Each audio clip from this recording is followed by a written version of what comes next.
Whoa! Hey guys, didn't expect to see you here in my hole. So I was gonna make another year review video, but honestly I have nothing to say about this year. I didn't see very many movies, I didn't play very many games, I don't have too much to say. Basically, DLC for 2020. We don't need more of 2020. I'm done with 2020. Please God, let this year be better. However, as a treat to you guys, I will be giving you a very incomprehensive look at my top 10 favorite action figures of the year, because I bought a lot of action figures, and originally I wasn't gonna make the video, and I was trying to get it out before the vlog, and it didn't work out. So here I am now, wanting to discuss it with you guys. Yada yada yada. You get it. It's a top 10 action figure list. What could go wrong, right? Except my opinions are garbage, and you will soon very much regret watching this video. But before we begin, let's start off with our honorable mentions, because I do have some honorable mentions. These guys were great, just not great enough to make the list. I got about 5 of them. Okay, so our first honorable mention is the NECA black and white Frankenstein. And honestly, I think this guy is goddamn incredible. There's so much paintwork, the articulation is shockingly good for a Universal Monsters figure. I mean, you can really just get this guy into weird, wacky poses. His neck is super articulated. He didn't make the top 10 because I don't really care too much about Universal Monsters. They're not my go-to monsters. I'm glad I managed to snag this guy up because he's a very cool looking figure, and NECA just frickin' nails it with these things. But goddamn, I just don't have too much attachment to it too personally. Figma, Max Factory, Crow figure. I'm gonna be honest, this guy's not like amazing, but I like him. I also don't know if he actually released in 2021. I think I got him in 2021, but honestly I'm starting to blank. Like I said, these 2 years just kind of mixed together for me. He moves quite well, he's got great accessories, I love his sword and his gun. The biggest downside to him though is this stupid cape that he has, which is just hard plastic, and if that thing shatters then you're just done. And he's also goddamn tiny. Let's put him next to Frankenstein just for scale. Look at these two next to each other. It's gotta be the Spider-Verse Miles. Now, this was actually on my top 10 list until I decided to swap him with another figure because I really like this guy. He's not one-to-one. I think he's very wacky looking, and proportionally wise, he works very, very well. It would have been nice to have an option to give him swappable, like a swappable waist and just make him the actual Spider-Man that we're, you know, just an actual full-on Spider-Man, but he'd be really skinny and frail, and I get why they didn't do that. The modular Iron Man, a fantastic Iron Man figure. I don't really know this design too much. As far as I know, this is mostly used for Marvel vs. Capcom, and a lot of the 90s stuff seem to have this appearance for him, and I really like it. It's a very good, pretty much brand new sculpt figure. Other than that though, he's a fantastic figure, and if you're a fan of Iron Man whatsoever, please get this thing. He's just amazing. And the blue effects he comes with, yeah, okay. And last but not least for the honorable mentions, we have your boy Ripley. But Ripley here is a really cool figure. I don't really give a rat's ass about Fortnite, but Hasbro making these figures has proved that they know what they're doing, and they're just fun looking. They're just fun looking, goofy figures. And I really like this guy. I love his big beefy arms and his kind of smaller legs, his goofy fish head in there. Yeah, this guy's great. I'm glad I picked him up. He's currently the only Fortnite figure I have. I might get a couple more, but honestly not too many of them are super enticing at the moment. Alright, enough bullshitting you guys. Let's get on to the top 10 now. Like I said, my opinion, if you don't agree, leave a comment. What's your top 10 figures of the year? Probably Mezco Alien.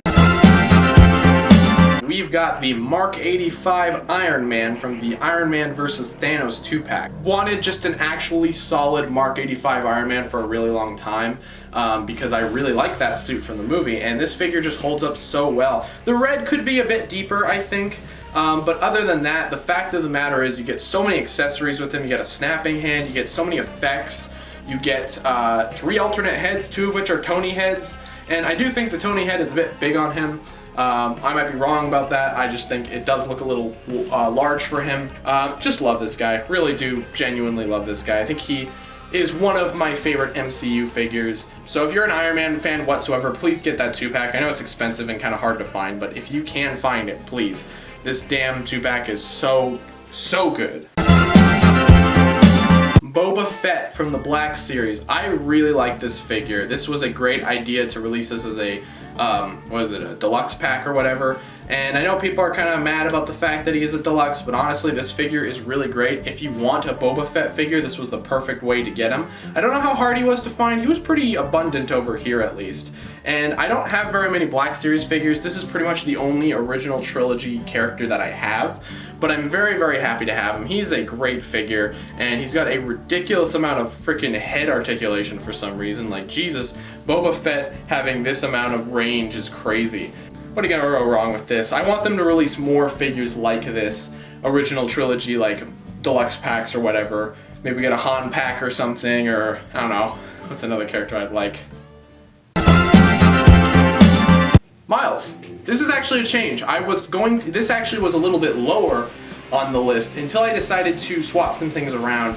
This Miles figure is great. I think it is one of the best Spider-Man we got this year. I mean, just look at him. He's very skinny, but very proportional, I think, and the best thing about him is he's got a lot of details, just a great suit design in general. I mean, this is so close to just being classic Miles anyways. Just great, great, great details. I don't even really care about Miles that much, but just the fact that this figure exists and he's as good as he is, it's just got to say something for himself. The nice thing about this figure is how durable or how flexible he is into your shelves. He could easily go on a gamer shelf because he's from a video game. He could go on a classic comic shelf and just stand in for a classic Miles. If you don't have a classic Miles, it would work out just fine, I think. Or you could put him on an MCU shelf. I mean, this is a great stand-in MCU Miles suit. There's enough details for it to be realistic enough. I don't really like the alternate head. I don't think it really looks anything like Miles, but that's pretty much a gamble with these figures. Half the heads are amazing, half the heads are pretty whatever. And the number 7 spot goes directly to the Mad Titan himself, my father. Just kidding, it's Thanos, who's actually not my father, although you could definitely see the comparison. This figure is fantastic. I'm not like a huge comic book guy or anything. I didn't really read any comic books, but this guy looks stellar, just absolutely fantastic for a comic book looking figure. They could have just given us blue and then that's it, but they added highlights with the light blue in there, and that is great. Just the colors just stand out so damn nicely. The gold is kind of a toy-y, plasticky gold, but it fits because he's a cosmic warlord or whatever. It works very well. I'd say the biggest problem with him is his lack of elbow articulation. I mean, that's not great. I wish it was a bit better. But other than that, I really cannot complain too much. I mean, he's got all the gems in one hand, he's got a snapping hand, his face is great. I do wish it came with an alternate head that was a little bit more just like a neutral angry head. I remember when I finally got him, I was just so happy because he just looks so good, and I was just so happy to finally have a definitive comic Thanos. You know, now that I think about it, there is one actual fatal flaw with Thanos.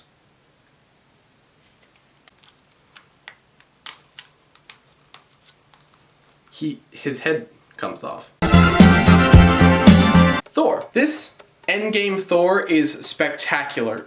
Easily the best MCU figure of the year. He is just so well done. The likeness is ridiculously well captured. And we've gotten spoiled with this Thor figure because every other Thor figure hasn't been the best. I haven't bought a lot of them, but they all kind of look off. Like the Infinity War Thor figure just looks weird. He looks like some weird lumberman or something. He doesn't look anything like Chris Hemsworth. This really does an amazing job at capturing the likeness of Thor, just doing a splendid job with the mold and the surprisingly well mobile too for a figure that is as large as he is. He's got a great dumbbell joint, and you can really get great range out of that damn thing. Okay, perfect world. He comes with great accessories. Really would have loved an alternate head for him that was just a neutral head, and I would have loved an alternate Stormbreaker and Mjolnir, but honestly that's getting way too picky at this point. I really can't complain about that. The cape is even great. It's like a soft enough material to just get out of the way, and it can act as a third leg because he's a bit of a heavy boy. In my opinion, this is the definitive Thor. I'm a little worried to see what they're going to do with him in Love and Thunder because I really like this look for him, and I'm kind of sad that they're undoing it a bit.